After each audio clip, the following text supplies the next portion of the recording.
We'd like to thank Stefano's Artfarm, recording studio and band rehearsal rooms for sponsoring this podcast and for being such strong supporters of musicians and live music in Victoria. For your information, they're having their annual anniversary birthday party. This year it's their 6th party and it's on July 12th. Bands will be playing all day and there'll be lots of fun activities for the whole family. Check out on their website, artfarm.ca, for further information.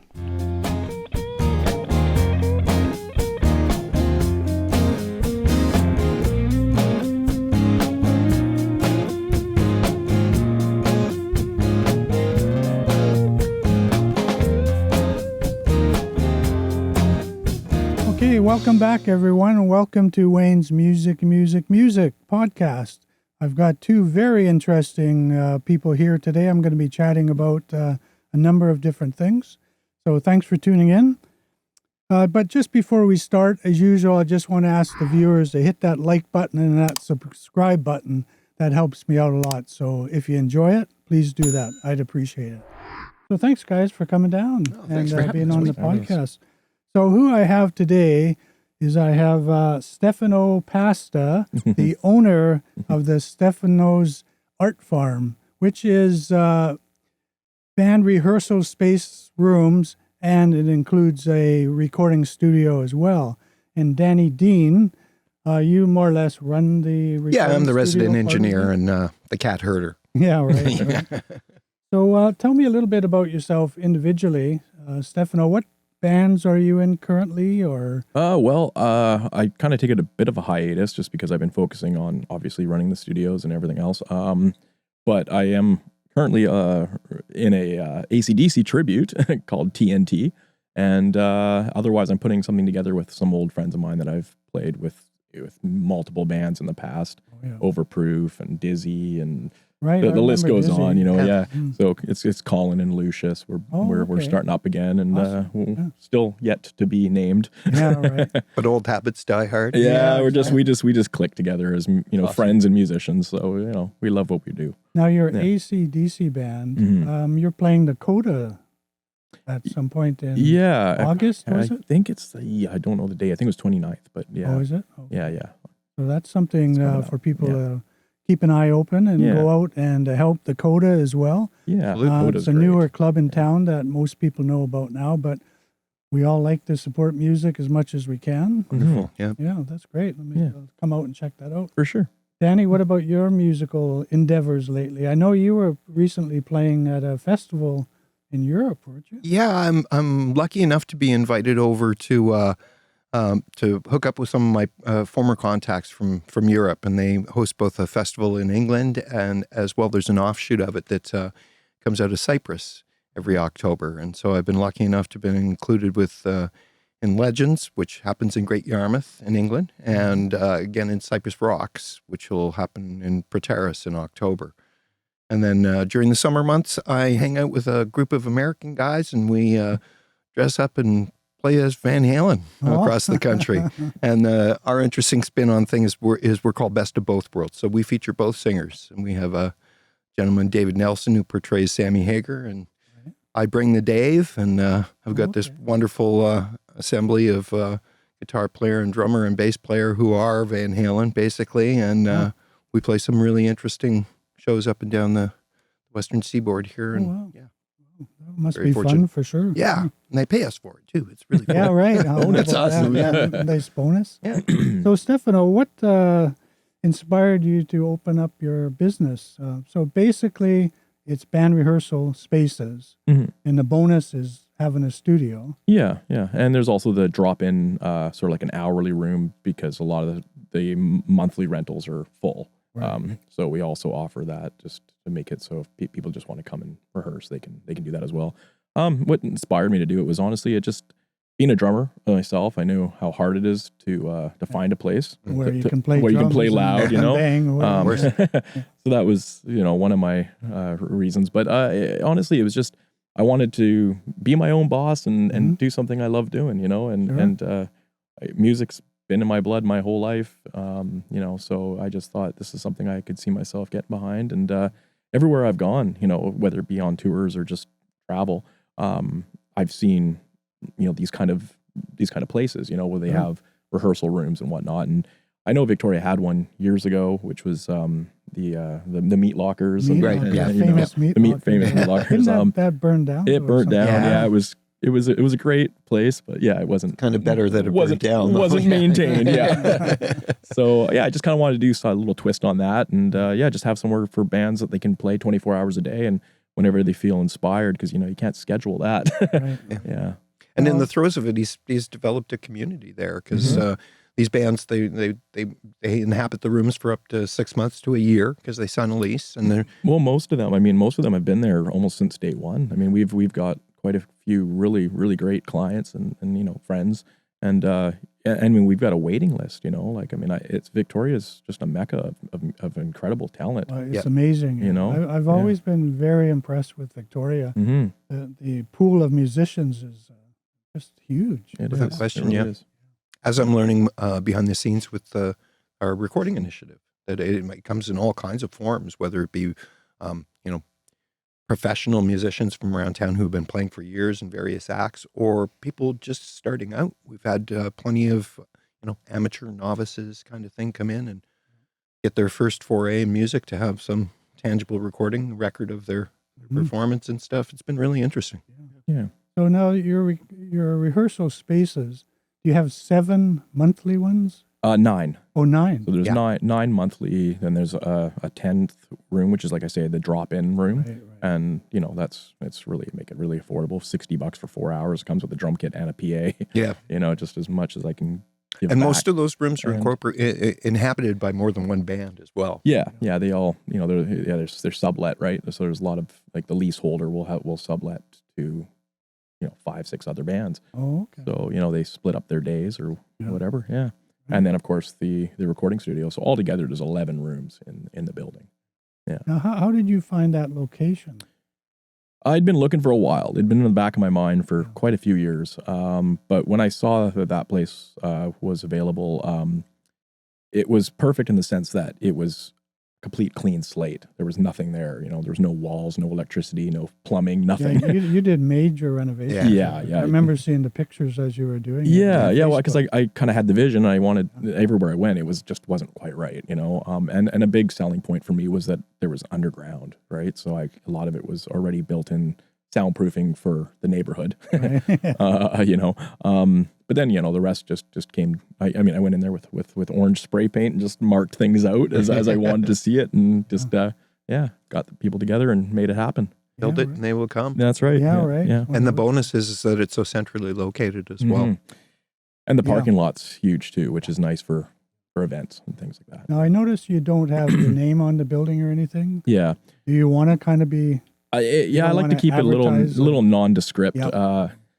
Just, there's a lot of equipment in there. A lot of bands that don't want to be, flashy. Yep. So any of you people out there looking for band rehearsal space or would like to go in their recording studio, you can look them up. Artfarm.ca is a website, and you can get the address and everything there. But yeah, I have noticed that when I drive by, you'd never know what's in there. Yeah. Which is probably what you want to do. Yeah, that's right. With all of that kind of stuff. Well, once a year, you can't help but notice that we're there. Right. Yeah. So, well, that reminds me. Yes. So your 6th birthday anniversary party is coming up, and it's more or less a parking lot party all day long. Yeah. The old tailgate party. Yeah, exactly. 10 a.m. to 9 at night. That's right. Different band every hour? Yeah, give roughly? or take. Yeah, it's about 45 minutes or every hour. Yeah. And family activities. Yeah, it's completely free. It's open to everybody. Everybody, all walks of life. We are animal friendly, child friendly. We've got bouncy castles. Dunk tank. Of course, we got the beer garden for the adults. Right. And that's July 12th. July 12th this year. There's always a cool assortment of vendors on site as well. Tons of vendors, yeah. Both food and that's right. I went food to and one arts I and remember crafts. that. I forgot about that. Yeah. So it's a real offering. A lot of the neighbors come by as well. So it's wonderful to kind of thank them for putting up with all the traffic and the noise and the late nights and all that kind of stuff. Yeah. So awesome. What kind of, do you have any unique features in the different rooms or the studio you'd like to talk about? Well, I think the one thing that's really cool is our bulletin board. That's actually really manifested into a bunch of stuff. Bands can advertise their shows there. People buy and sell used equipment. And bands kind of morph together. You know, players come and go. It's one of the hardest things to do is get together with a group of people and keep it intact. So we've seen, although, you know, we've seen a kind of staple of residents in the building, some of those bands haven't necessarily weathered all 6 years. But what's interesting is that some of those bands have actually kind of morphed into new bands as a result of the network that's been established there. Yeah. So that's probably the most unique thing about the building. Everything else is and it's stuff that you'd find in most rehearsal/recording places. I think we're probably most proud of just the kind of culture that we've established there, the reputation and the environment. And we really also do offer video as well as audio, right? Yeah, so, in our studio, we do live performance to camera. So a lot of bands have taken it upon themselves to use that as either a promotional vehicle to shop out to festivals and things like that, or it was a way to get in front of an audience during things like COVID as well. Because you can stream it on any. We can stream it live. We can capture a performance and then mix the audio afterwards, and then put out something that's been edited. Multi-camera, that type of thing. Develop an EPK and electronic press kit is very powerful. You know, people want to listen with their eyes these days. Yeah, right. Right. So your recording department or studio, the capabilities that you offer, who typically uses that? Is that bands that are quite well known, or people just starting off, songwriters want to? A little bit of both. Yeah, and it's a really wide assortment of different kinds of music that have come through there, from singer-songwriters to, and again, novice right through professional. We've had bands come in and do promotional things for. There's a legacy band, metal band called Witch Killer that just recently reunited with our friend Kurt Phillips from Guitars Plus. Oh, wow. They've got an opportunity to go over and play a festival in Europe this summer in Germany. So they wanted to do a soft launch of the band, and they came in and they did a performance to the cameras and had a small audience attend there. Perfect. I've had full big folk ensemble, Hounds of Cucullin come in, mandolins, banjos, wonderful, wonderful band, punk bands, metal bands, tribute bands, a little bit of everything. So are you the sound man? I'm in the engineer and chief cat herder. Exactly. Right. And then we've got Lucius Parole as well, who's our second engineer, basically. He does a lot of the demo stuff, too. Like downstairs, we got a different room down there that we can work out of, Yeah, so lots of resources for free people, and kind of adhere to both their needs and their price point and the scope and size of their project. So if somebody wanted to come and record there, what's the procedure? Is there something online? They send you something online? No, I think one of the best things I can ever do for a client is to quickly meet with them first, find out about their project, what they want to accomplish with their time, so that I can prepare the studio so that they can come in and do exactly that. But all too often I hear stories of people booking studio time and then showing up, and then it's an engineer looking for cables or a way to plug in a microphone. Sure. Yeah, we don't waste time. And I don't make my clients pay for setup time. They pay for studio time. Sure. So with that said, I want to make sure that the focus or the intent of the studio is properly geared and prepared for what they're going to bring in, what they want to accomplish, and hopefully capture the sound accordingly. Yeah, right. Knowing what they want in advance, obviously. Yeah. Tell me a little bit about the band, who their influence is, what kinds of sounds appeal to them. Yeah, right. What kind of sound they're trying to get. Yeah, exactly. Looking for a top-tier recording space in Victoria? Stephano's Artfarm boasts one of Victoria's most capable project studios, ready to record your next demo or a complete album. The Artfarm studio features 40 inputs for recording and many analog components. The studio is both PC and Mac based. The studio has 7 videos to capture your performance that then can be live streamed to Facebook, YouTube, and other popular platforms. Plus, with 24/7 access to secure studio rental rooms, your creative process never has to stop. The Artfarm community thrives on collaboration, and with CCTV security and bright, welcoming spaces, you'll feel right at home. For further information, go to artfarm.ca. Stefano's Artfarm, proud supporters of live music in Victoria. What kind of challenges overall running that kind of a business? The two things, rehearsal space, recording. What kind of challenges have you both found that you've run up against? Collecting rent. I was going to say being a landlord. Yeah, being a landlord. Yeah. Right. Honestly, I've been pretty lucky. Yeah. We had to weed out a few, rough tenants in the beginning, but it's pretty smooth sailing now. All the people are very, professional, and they know what they've got, which is nice, because there's not really a place, that allows what this, And I think that's a byproduct of having it be a long-term space rather than just sheerly a drop-in space. So the bands are committed to this space. They have to open up their rooms to other bands and include them to be able to afford it. We're centrally located in the city, so the rents are going to be a little bit higher than if you were driving out to the airport every weekend to rehearse out there. And that I guess that would be the challenge. Is my lease doubled on me. Right.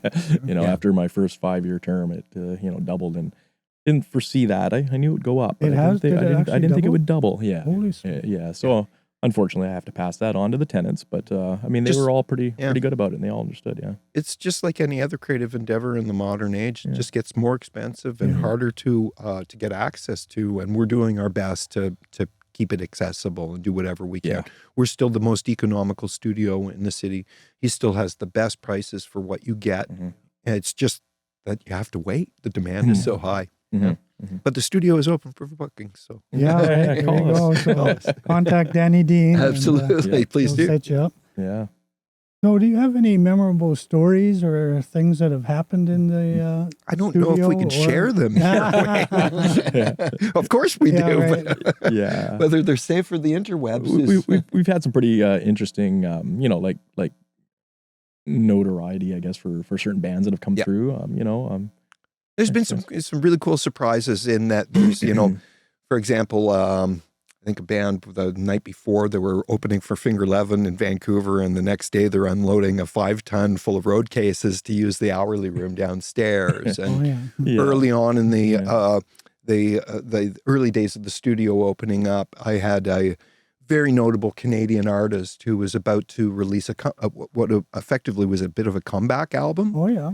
And he was using our facility for a confidential third-party listening environment. Oh. They were recording in one space, mixing in another, and they strictly just wanted another environment to listen to their work in to get another perspective. Yeah, right. So I had the pleasure of just hitting the stop and play button for a multi-award-winning artist in our Canadian heritage. Yeah, that was... So yeah, we've had some really kind of cool... And I mean, even to throw names out there, but I mean, I one day I just happened to be walking through the studio, and Cypress Hill were in the basement doing some recordings with friends of ours.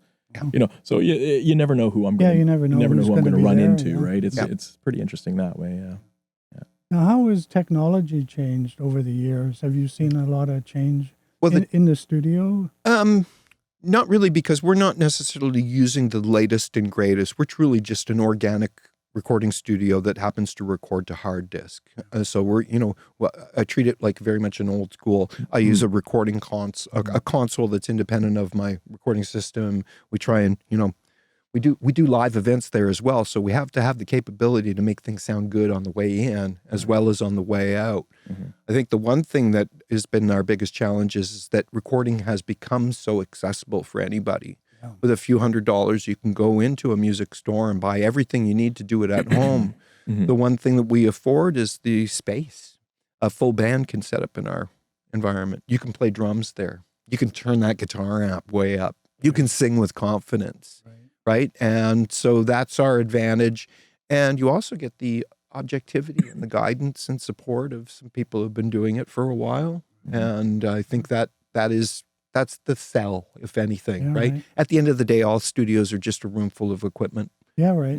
It's the people that you go there for. It's the vibe, and that's probably the biggest accomplishment that we've made is that every band goes, yeah, this is a really comfortable place to make music. And I like the idea that they sometimes get together and collaborate with each other. Yeah, I mean, honestly, that's where the name, the farm part of Artfarm comes from is the idea of growth, right? Like growing and developing and having people do that merge. And there's a good collective there, which I really love to see. Yeah, right. Because I've always been like, oh, this guy would be great with this guy. Yeah, right. And then right. they come together. And, Aside from some of our common roots and place where we used to spend some of our time, there's not really a place where that is a melting pot of where creative people come together, with the That's exception true. of a music store where Yeah. right?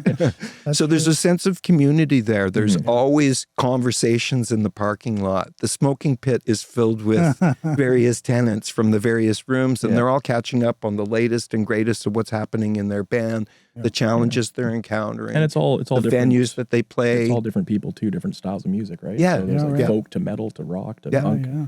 and they all Keeps it interesting. and they all work together, and it's pretty neat. Yeah. Yeah, one of our most interesting group of clients in the hourly room is actually a really steadfast and dedicated group of older ladies that are between the ages of 60 and 75 years old. Really? And they play rock and roll, and Really? they're actually That's really quite Really good. good blues, yeah. They were really dedicated. They use all 4 hours in that hourly room and play. Wow. And they're wonderful. Yeah. Yeah. Broadband. Is that what they're called? Broadband, yeah. that's what- Broadband is the name of Broadband, it? yeah. They're great. Well, do they play around town at all? or I is believe they're trying to get out there and do exactly that. I had them last year actually play. Oh, play the, yeah, the that's right. They Art played the Farm Art Farm Party. Yeah, Excuse me. I had to have them. I mean, it- Yeah, right. yeah, and they're great. Yeah. Now, will you be listing for the party who's playing at different hours, or is it just? Yeah, I'll put an itinerary schedule. Yeah, out. right. Yeah, for sure. So I'm again- still working that out. Yeah, nailing Yeah. it down still. yeah. So again, that's July 12th. Their 6th anniversary party, and it's going to be a good time. Yeah, we do an open house at the studio as well. It's the 5th anniversary of the studio, so I'll be there for the day, and I'm So welcoming you people kinda into show the people studio. around. Yeah, Well, there you go. If play you a little wanna- bit of music for people. Yep. Yeah, take a Excellent. tour. So if you want a tour, Yeah, Yeah, that's come the on day down. to do it for absolutely. sure. To market your service, do you do anything to get the word out, or is it pretty much word of mouth? Word of mouth. Word of Yeah, mouth. yeah. It's the strongest pre-endorsement, pre-qualification for our clients as well. Yeah. I think that's the most valuable way to attract new business is to please previous clients Yeah. and have them go out and talk about the services and play on your behalf. So you don't have to solicit people, that people have heard your work. And yeah, I think there's just greater integrity and Sure. a greater degree of quality in doing work that way with people, rather than, of course, we'll take cold calls, and I quite often bring people in for consults that have never heard of the studio other than finding us through a Google search. Yeah, right. We've had very successful stuff, but we haven't really done a big, huge marketing campaign. No, yeah. Yeah, because And I, I mean- haven't seen much about you guys. I hear Yeah. a lot because I'm in the music community. It's to the point. I mean, the studio could be busier, I guess, but the actual rehearsal rooms are quite busy. So Well, that's the question I'm going to ask you in just a minute. But I'm hoping this podcast will help to get the word out. too. Thank you, So- thank yeah, you. And I'd like to thank you too, Stefano, for being a sponsor of the of course. program as well. Yeah, I always So music. I'm proud to be part of the musical community in Victoria. So Yeah, it's nice to work together with people like Yeah. you guys. absolutely. Yeah. So which part of the business do you find is the busiest? The rehearsal room, recording, video? Sounds like the rehearsal space. is Yeah, the busiest. yeah. I mean, I'm getting calls daily for any looking for their own lockout kind of independent exclusive rooms, and unfortunately, I have to put them on that waiting list. But like I say, people will post on the bulletin boards and say, hey, we're looking for a room share, and that a lot of bands are needing that too. Okay. It helps them out. Oh Right? yeah, that's a good idea. So I just wish I had a bigger building. Yeah, right. The second floor. Another conference floor, room. yeah. Yeah, right. Yeah. So what's next for the company? Do you see any future things, or are your hands full doing what you're doing? We're navigating and just getting through our days kind of thing. It's been a blur. Well, I can't believe that we're kind of, taking stock of the fact that we're, for him, 6 years in, 5 years Yeah. for me. It's been rather effortless to arrive here, right? And what I mean by that is that we don't think too much about planning the future because we feel incredibly grateful that we wake up tomorrow and it's still there and there's still demand for it. And we all know that music is becoming harder to both make and to go out and sell to people and perform. And to perform. And that's why the Coda, the new club in town, relatively new, has been a welcoming thing for bands. Without question. So, 100%. I'd like to encourage everyone who's listening to also support the local venues like the Coda. Yeah. There's fewer and fewer, but there's a little bit of a resurgence trying to come back. And, It's definitely dried up a little bit, the live venues. I mean, it's a lot to have bands in there, and and I get it, but there's so much talent, like I say. There's so much talent in town, So you guys are definitely contributing to. Yeah, and I think, like you say, like what's in for the future. I mean, there's a lot of handshakes happening right now with just maybe helping and working together with people like from the Coda or whatever it is, Phoenix or whoever will support live music in this city, and help them either with promoters that I work with or I know or we know, just sort of that community is developing more of a live scene in this city because it's dried up. Yeah, right. There's a lot of music. There's just nowhere to play, right? Yes. So, yeah. I imagine such a hub of musicians there. Mm-hmm. Probably, I think you mentioned it earlier, some bands actually get together. Mm-hmm. I'm just about to, I'm just queuing up some sessions with members that used to be exclusively in two different bands in two different rooms. Yeah. And unfortunately, one of them just didn't weather through the years, and a member of that band has now joined another band who's lost a member, and so there's kind of a hybrid kind of thing that's going on, and it's not the first occasion where that's happened. No, it's a pretty regular thing with bands. People change, and absolutely, it's really difficult to get 3, 4, 5 people together with their different schedule, different interests, different desires for the band, and we say the hardest part about being in a band is being in a band. Mm-hmm. Yeah, and to make money in a band. Clearly. A lot of individual musicians are in 3 or 4, sometimes 5 different bands. That's right. Got to do what you got to do to make a living in music. Yeah, you really got to, I think at our age too, you really got to just love it. Right now, proudly though, I can say that I think our next 4 bookings are with repeat clients who have done wonderful work in the studio before, and they're coming back for more, and entertaining a few emails from people who have never recorded before. Oh, yeah. So it's a real kind of full spectrum. Yeah. Good. Yeah. Well, anything else you want to mention before we finish here? I know I just really want people to know about July 12th, their 6th anniversary party. Mm-hmm. In the parking lot there is always full, lots of music being played. Mm-hmm.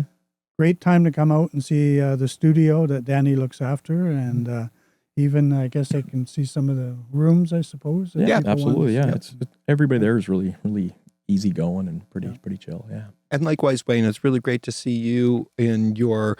Yeah, it's supposed to be retired. Yeah, what are you doing? But to do this, to bring together both your knowledge, your the network of people that you've met across the years, and bring them onto this platform and talk about music. You can tell it's truly a passion and a love of yours, and thank you, great outlet. Yeah, it's wonderful. You. Well, I love it for sure. I was basically did music for 40 years, believe it or not. So, I did meet a lot of people. I know virtually every musician in Victoria, the island, many on the mainland too, because that's where I started. That's where I grew up. Yeah. And I played in bands myself for many years, not for a while, but I love this community. Yeah, it shows. And I'm happy to help out businesses like your own and musicians and stuff. So awesome. I guess I want to say too, just from last year, you were mentioning what we do for promotion, and I just wanted to mention a thank you to the Q as well. Oh yes, they definitely helped out with last year. They were on site. They were simulcasting. They were there, and they were talking about the Artfarm all day long. Oh, great! For the whole time they were there. Yeah, and it was great. Just having that kind of community support, which was nice. So yeah.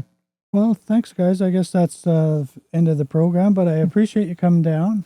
And thank you, everyone who watched the podcast, and keep watching. More episodes coming, so stay tuned.